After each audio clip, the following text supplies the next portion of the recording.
Hello everyone, and welcome back to another episode of Hermitcraft. But it is not just any old episode, is it? Oh no. Today's a special episode.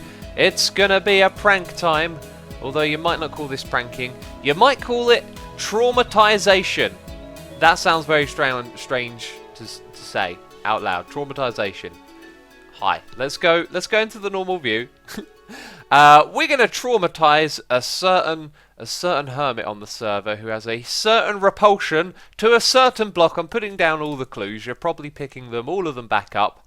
This Diorite over here, okay? We had a Hermitcraft livestream day, and someone, the cheek, the nerve, came into my base and took some of the fancy Diorite that I've been collecting and threw it into the fire and the flames of my base and destroyed a shulker box worth of Diorite, which is unacceptable, isn't it? You can't do that. That's not allowed.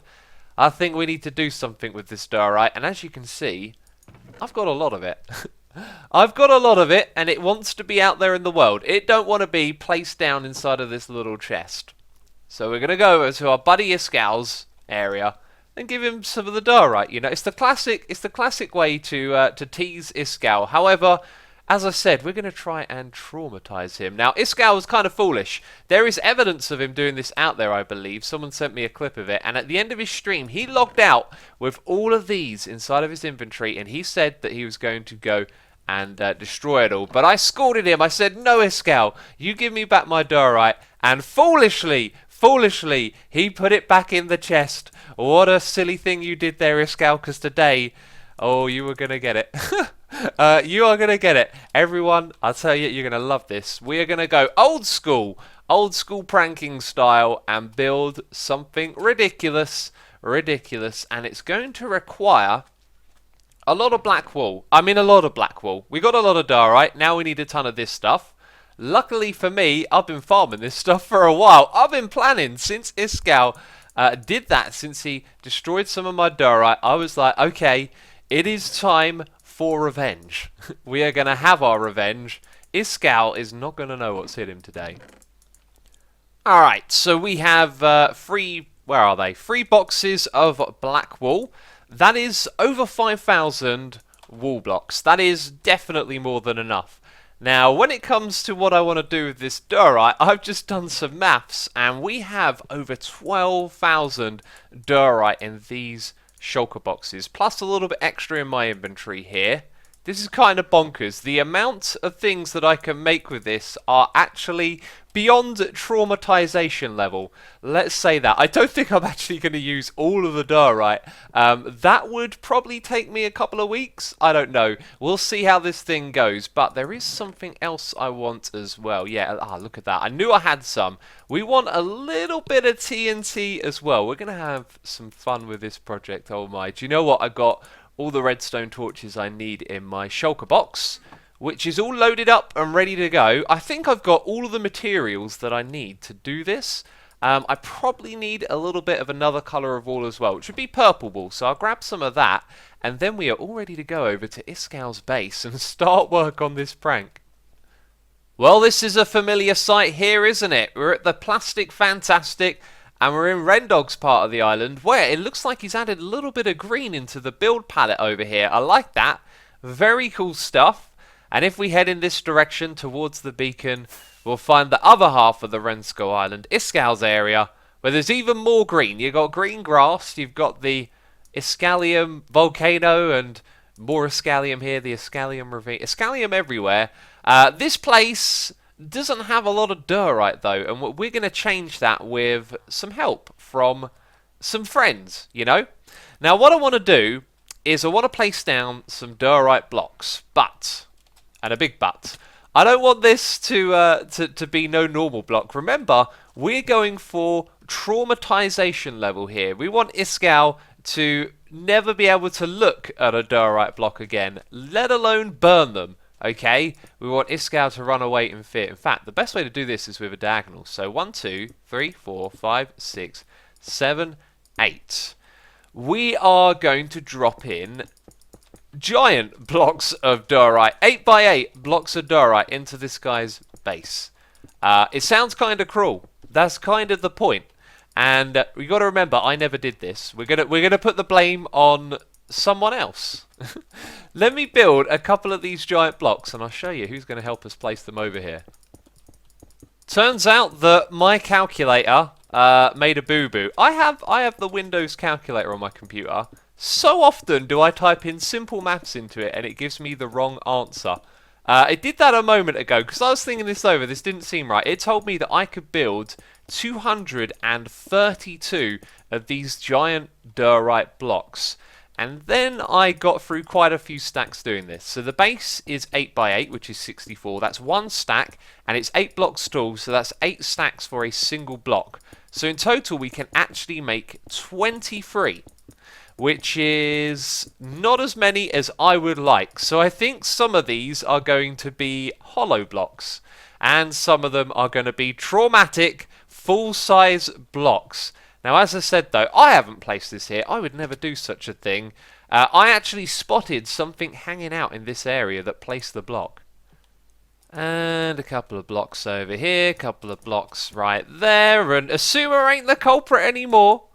Oh, there is a portal in the sky over there. That's kind of cool. You probably got a good view of what I've built from over there. I might jump into the Nether and find out. You can figure this one out, can't you? But I'm going to walk around on this Diorite block, which is hollow, by the way, and I'm going to turn around. And that's right, Enderman, okay? They can pick up and place blocks. One of the blocks they can't actually pick up in this game is Diorite. And on the Hermitcraft server, they can't actually pick up any blocks at all. But that fella right here is bringing the Diorite, and it looks pretty cool. I think I got the dimensions just about right. However, the legs actually go all the way down to the ground, and the ground isn't right there. It's a little bit lower. So I feel like the legs might actually be a little bit tall overall.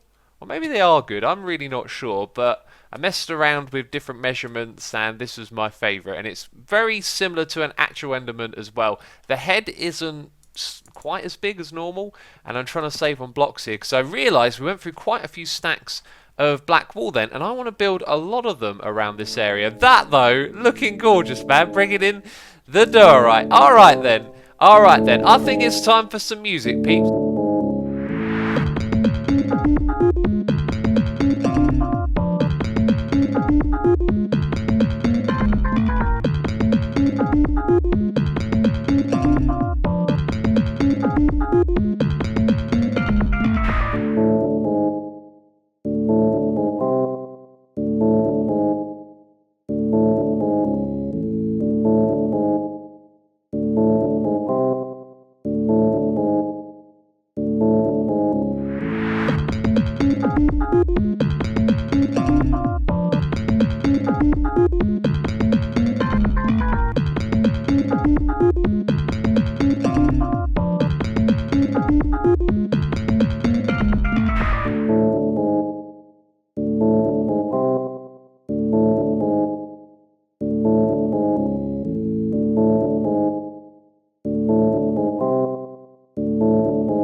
I've got to say it, I'm loving how this is coming together so far. I've been on the server for a fair few hours. We've still got a long way to go, but I love the ominous presence of these Endermen. As I'm walking around, taking in the view, giggling at the giant cubes of Diorite, which are going to make Iskall sweat. There are these giant Endermen just hanging out over here. Now, before you smarty pants, go down to the comments and point it out. Okay, in before you guys. Yeah, they're standing in water. Endermen don't like water, but I think they just kind of look great coming out of the ocean.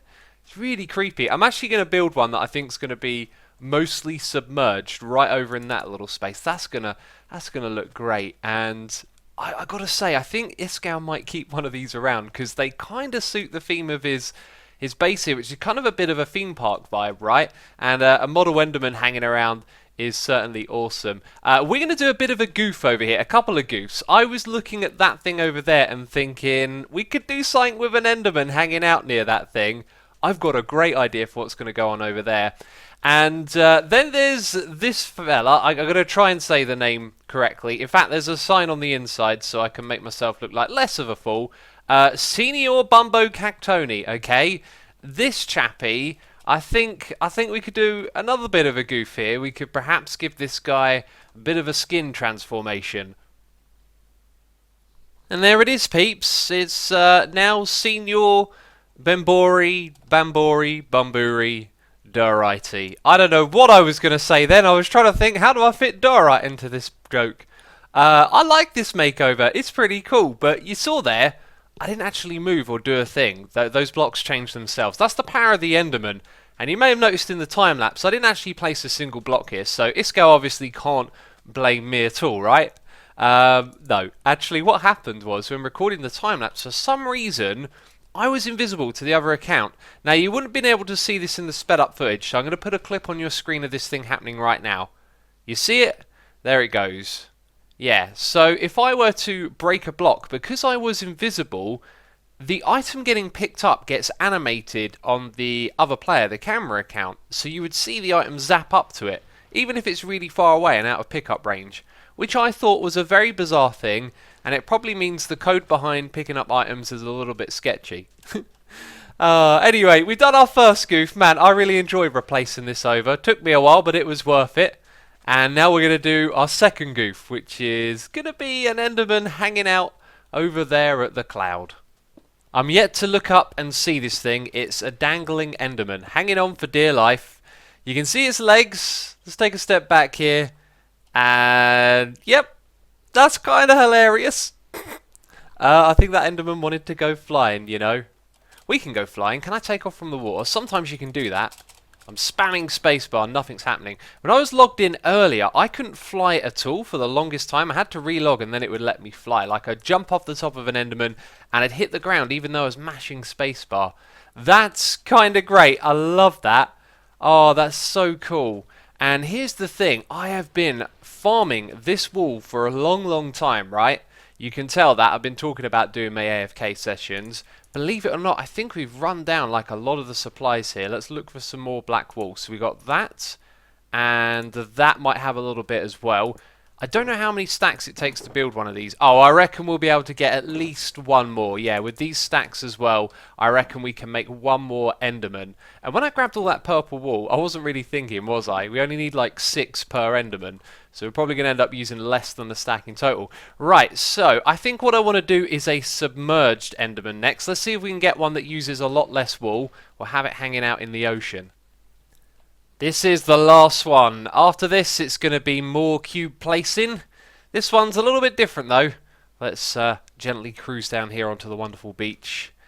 And yeah, that guy's angry. Also, I just remembered I forgot to build its arms, which I think I wanted to put going diagonal upwards, which is something the Endermen don't actually do, but it will suit the face. That is, when you anger an Enderman, the face that they make. And it's pixel to pixel. It looks kind of weird from down here, but it looks angry. If you get the right backdrop for it, it looks angry, which is cool. But yeah, this fella's without arms. He is a full Enderman. He's fully submerged in the water, which is why he's so angry. He didn't want to go there. The other ones are alright with their knees in the water. Yeah, so I guess before we do more Diorite block building, we will be just adding some arms to this guy. Alright. Okay. I really have gone all out. A lot of these are hollow, the new ones that I've added, and a few of them are filled up to the brim as well. I've used an insane amount of Diorite on this. Over 10,000 blocks. Unbelievable. I think Iskall is going to be traumatized. What do you guys think? We're going to make a poll this video. You can vote on a scale of, like, I don't know, 1 out of 5. How traumatized will Iskall be by this prank?